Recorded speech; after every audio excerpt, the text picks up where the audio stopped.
It's day 19. We did third reading bills today, which are sometimes repetitive of what we did yesterday on second readings. So there wasn't a lot of discussion, but it is Friday, so there is a weekend coming, but some of us get a weekend, some of us don't, so we'll see what happens on Saturday. But welcome. So do we have questions? Where are you guys at with the hate crimes bill, Senator Thatcher's right now? He last night was saying that it's kind of stalled right now, and it's not getting a committee hearing or maybe even a floor vote. Yeah, that's a really good question. As you're aware, at the beginning of the session, a few of us actually went to work and added some additional categories to the legislation. And with those additional categories, I'm fine with the bill personally. However, I found out that me being fine with it doesn't mean the rest of the caucus is. So right now, I think last we checked, and it doesn't appear to be enough votes. And I don't think talked to Senator Thatcher, but I'm not sure he wants to run it if he doesn't have a majority of the caucus. And President, when you say additional categories, do you mean categories of victims who are targeted or categories exempted from the bill? Victims that are targeted. So we looked at 50, I wish I had my sheet here. We had an actual spreadsheet of the 50 different states in America. And there are different categories. For example, police and I think National Guard and others. There could be victims. I'm kind of preferential to the University of Utah. My lamp's on my desk, and wanted to make sure that a BYU student and a University of Utah student were treated the same. So we added, I think, matriculation even onto it. But I thought that would actually, by broadening the number of categories, that it may gather support. I think it gathers some, but I wish we had to bring Senator Thatcher, and I hate talking about his bill when he's not here. So but that's what I know. What's the objection in caucus to the bill? I'd let you talk to all the senators. Go poll them. I don't want to speak for them either. Okay. But I mean, in general terms, what's the concern about a hate crimes bill? I can tell you where mine are, so I want to speak for myself and not for the caucus. But, as my example was, and again, the BYU student that gets beat up outside the bar because he's got a BYU hat on, or he's got BYU blue sweatshirt on, and because under Senator Thatcher's bill, religious organizations are protected, that if he were beat up, he'd get potentially an elevated sentence for those perpetrators. University of Utah student standing outside the bar with the red cap on, going "Go Utes" and doing their thing, and maybe making fun of BYU students, who knows, or doing something obnoxious, gets beat up by a group not covered under Senator Thatcher's bill, okay? And so the question is the broadness of it. And that was my concern with it, is that it seemed to me that, and I've seen horrendous crimes committed, or at least not seen them, I've been aware of them. I never forget one, probably the worst crime that I've ever been aware of, and I think when I was in high school or just after. But the hi-fi murders in Ogden, hi-fi shop, the people came in front of the parents, and some survived, took kids that were working in the shop, actually took ballpoint pens, put it in their ear and stepped on it, made them drink Drano. That crime should have been elevated to the highest, and it probably was, but those type of crimes, whoever they're against, should be elevated. And I think we just want to make sure that we're as broad and as fair and as inclusive as possible. I think so. That's probably some of the discussion. I'm not going to speak for the other members of the caucus. I actually have not been in favor of because of what I've just mentioned before, but by broadening the categories, I actually am now. Okay. What's the status of the tax cut? Status of the tax cut. Senator Stevenson, you can take that, can't you? Or do you want to take it? Are you on the? I've asked for you to be on the committee. Are you on? I'm probably not in a position to speak to it at this point because I don't know it well enough. But my understanding is we're still waiting from the House bill. Okay. The House bill. The House bill. House bill. And Senator Kitchens, I think, working. We've got a committee working on it, trying to figure it out. We know there's a problem, and the tax cut, I believe, will be a product of how broad we make the sales tax base. And so again, a little bit hard to understand, but if we make a really broad sales tax base, as we see growth happen in our economy, we'll have a broader base to have grow, which will mean that we'll actually have more stable revenue, which probably says we could do a tax cut because we have more stability. You about a week ago were less, I don't want to put words in your mouth, but less enthused about a tax cut than tax reform. Is that fair? And that's, yeah, and I don't know that that's totally fair. What I was trying to say then, and maybe I can explain better now, is that for me, if we get a broad base, I'm all in on a tax cut. If we get a very narrow base, I don't know whether we can sustain a tax cut. And so for its process, and then, but the most important thing in the entire tax cut broad-based discussion, and I mentioned it several times, is that we have done a lot of work in Utah trying to make sure that we don't tax inputs. And again, somebody who makes a product pays 6% sales tax on everything that goes into that product: wood, metal, screws, bolts. When he gets done with that product costs him 6% more. And if he's competing with people in France or Ireland or Nevada or Idaho, his product is 6% less competitive. So you can't have, if you tax inputs, you force businesses outside of the state. If you don't tax input, you probably attract a few in the state, because there may be some people that tax inputs. So for me, taxing inputs is a non-starter, and I think we're going to do our very best job not to do that. And that's much more important, because we'll see our economy grow if we do things that are economically smart. I just want to make sure that I heard your quote correctly. If we get a broad base, I can see a tax cut. If we don't get a broad base, I'm against a tax cut.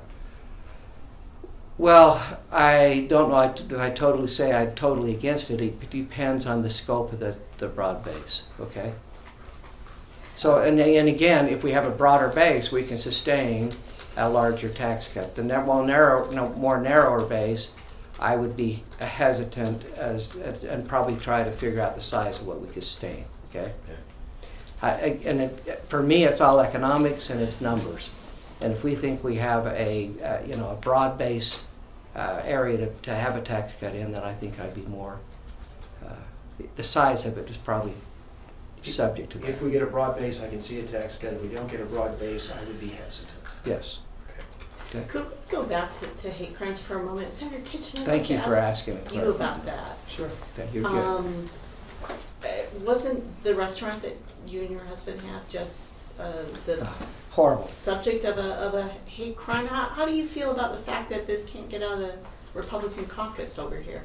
Well, the Democrats, we support the hate crimes that Senator Thatcher is pushing.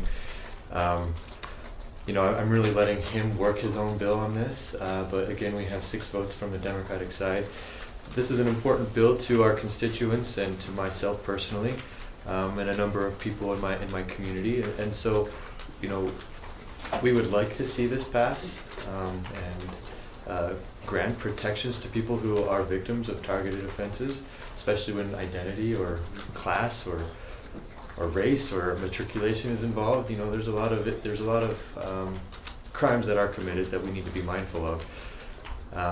And so, my hope is that we can see something pass. If Senator Thatcher needs my help in any way, I'm happy to provide my story and see where I can step in. But again, these things happen every day in our community, and we need to, as lawmakers, it's our responsibility to be mindful of that and to craft policy that can get to that without overstepping as well. What would you say to your Republican colleagues, those who are hesitant to approve this bill? I'd like to know why they're hesitant, first of all. So it's hard for me to say anything other than provide my own story and to, I would like to have that protection if somebody were to, somebody cut my flag at my restaurant. I'm not hurt. Nobody's hurt.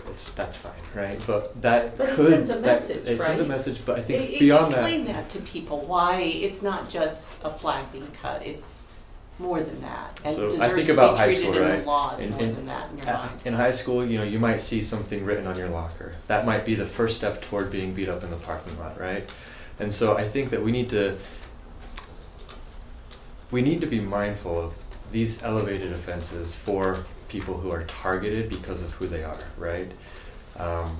And so I would definitely I would like to find an opportunity to speak to those who are opposed to hate crimes and understand why, and maybe see if we can't massage the bill to a point where they can be on board with this, because it's an important piece of legislation. It's important in your mind to treat those types of targeted crimes differently. Why personally is that important to you, given what just happened at your restaurant? Why does it need to be treated differently? I mean, the hate crimes it's an important piece of making sure that we can address crimes as they come up, and especially when you're targeted for something like, your affiliation with a school or your gender or the way you present in the community. I think at the end of the day, Utahns by and large support individualism and the belief that we can all live our own life as we desire to, and we can present ourselves as we choose, and as long as we're not hurting any. And that's sad. Well, do you think hearing that kind of story in your caucus would change minds, real experience with people being targeted because of how they present Again, I don't themselves, want to who they speak are? for them. I don't know. I think there's just a lot of difficult crimes that happen, and that's one of them. And I think, I don't know. So And what's the yeah, holdup on this? Why don't you comments from others? You've heard me, Ann or Jerry, thoughts? I just want to make sure we've got a broad enough base that we're not creating select classes when we get into a punishment situation. I think it needs to be broad. I think, there's a lot of hate crimes. Let's make sure we have a bill that covers all of it. Senator Milner? And I'm in the same place.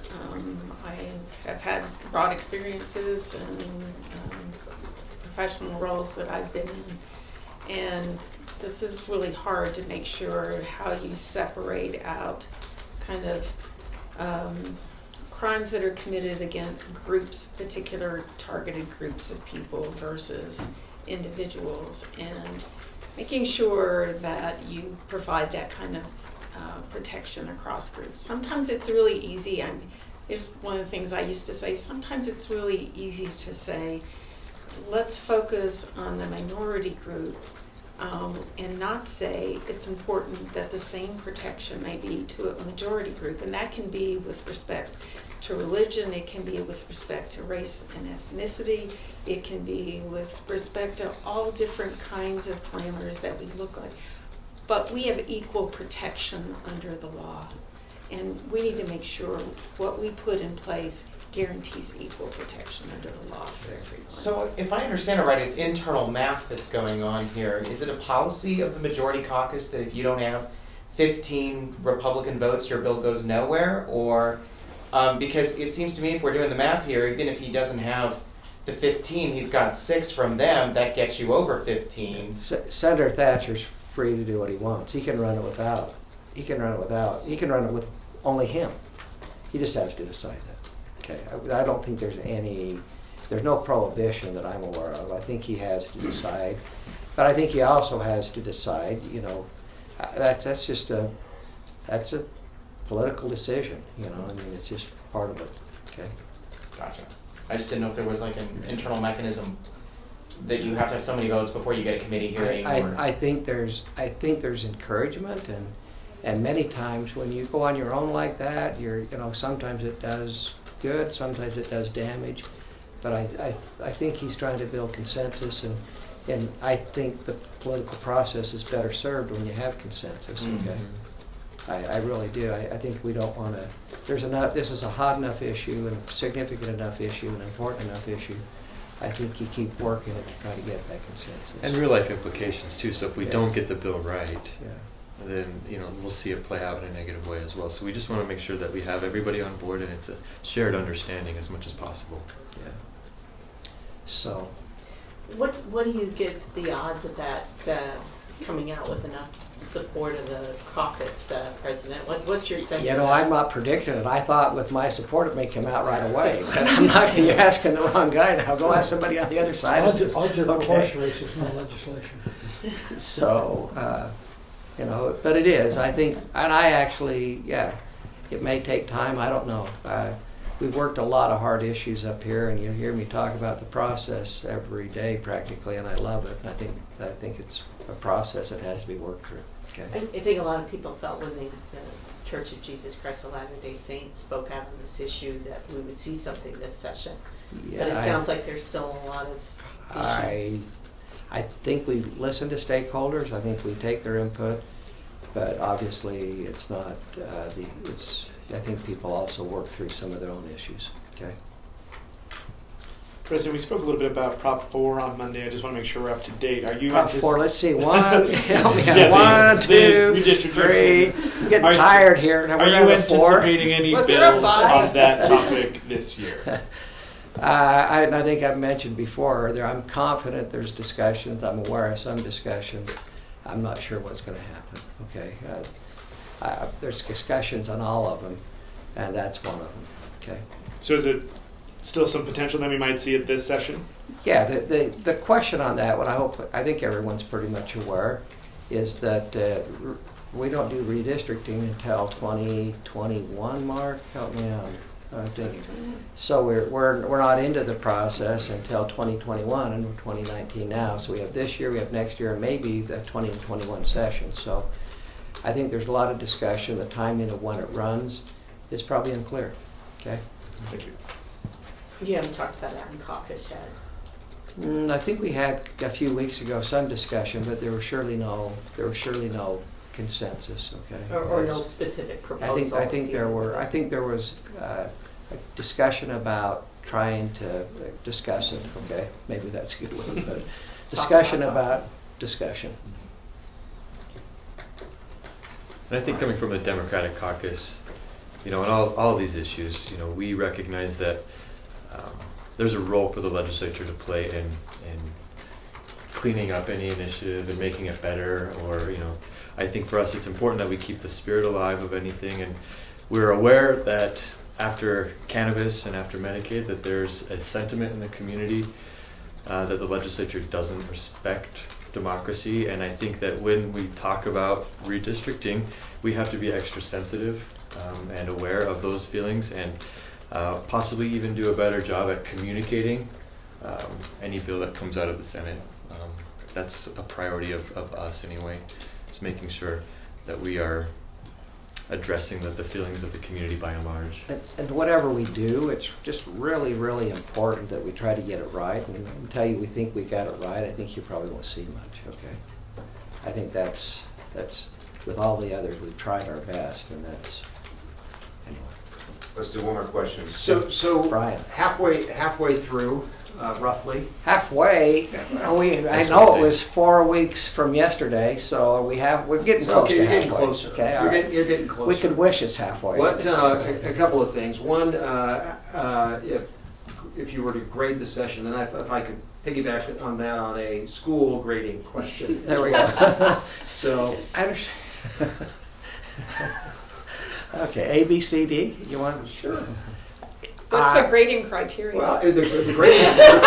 Sorry, but you know, What's if you're gonna take it there, then we're gonna University criteria. professor, former. Subject. Do we get a curve, president. please? You lose who here. How do you think you've done? I think I'd rather hear from you how we've done, because I think our opinion isn't as important, because we think we've probably done what we should do, at least with the votes we've made, and so I think we'd all be favorably challenged. It's been a tough session, but I think it's, again, that question I just asked, to do the right thing, I think we've tried to do the right thing. So, go ahead. No, if I think about process this time and people really, feeling like they can engage in the issues, engage in the conversations, be a meaningful part of helping to frame really important issues and be able to have an impact on those issues. I think this has been one of the best sessions for that I've experienced up here in the 5 years I've been here. And at the end of the day, for me, we all bring different values and viewpoints to this process, and that is as it should be. That's what makes it a stronger and a better process. But what we have to do is to ensure that that process can work, and I think we've done that this session, and that makes me feel like we're really working hard to do what's right for the citizens of Utah and to do it in the right way. What's left? What do you think is significant? We that's tried left? hard to do that before you move off. What do you think that's left that needs to be done that hasn't really been addressed? Well, you've heard one of them, obviously, tax reform. Budget. Budget, there you go. Senator Kitchen, any thoughts on not only what's left, how do you grade the session? Well, this is my first session, so it's my baseline, and I'm feeling pretty good about it. I've paid attention to the legislature for some time as an outsider, and this is my first go as an insider, and I'm learning a lot, and I feel pretty good about it overall. I've been surprised positively and negatively in some senses. But What surprised you? the process, I think that the way things emerge has been eye-opening for me. Some of the issues that people do or don't care about, there's a variety of issues here that people do and don't care about, and I couldn't go into them here, but the relationships that I've built so far have been really enjoyable, and I look forward to establishing even deeper friendships with these folks over the next couple of years. So again, baseline will ask me in a couple of weeks, but I feel good about it overall. Yeah, it's been great to have you Baseline A here. or C? What's that? Baseline is A, C, or F? Well, if you want to answer the question about what letter grade you would give the session. yeah, and I'm going to go to Senator Stevenson, and then we'll come back. Okay. Well, considering that we haven't got a budget, we're working hard on that right now, I would probably give it right now a B, but only because I think we're moving things out. We're rolling through a lot of issues. We're doing a very good job. There's a good cooperation between the House and the Senate. I think better Not than an it's A. been. Wouldn't be an A. Well, not yet. It's a little We don't early, have a but budget yet. I think it depends on, with my job, it depends on how this budget comes together. That's, there's a lot to do there. Let me turn this question around on the press. I was going to do that too. You're beating me to it. Last year, I was asked on the second last day of the session how I felt I had been treated by the press. Well, I had a couple of tough issues I was dealing with. And I said, I don't know. And they said, well, why not? And I said, because during the session, I don't read the paper, I don't watch TV, don't watch news, and I don't listen to radio. And so that makes it a lot easier to deal with you folks. So I'm going to turn it a little bit different. I mean, we see it inside. Like I mentioned, I'll let you grade us. How about that? Okay. You're as speechless as we are. So thanks for being here. Thanks. Thanks again. These are good.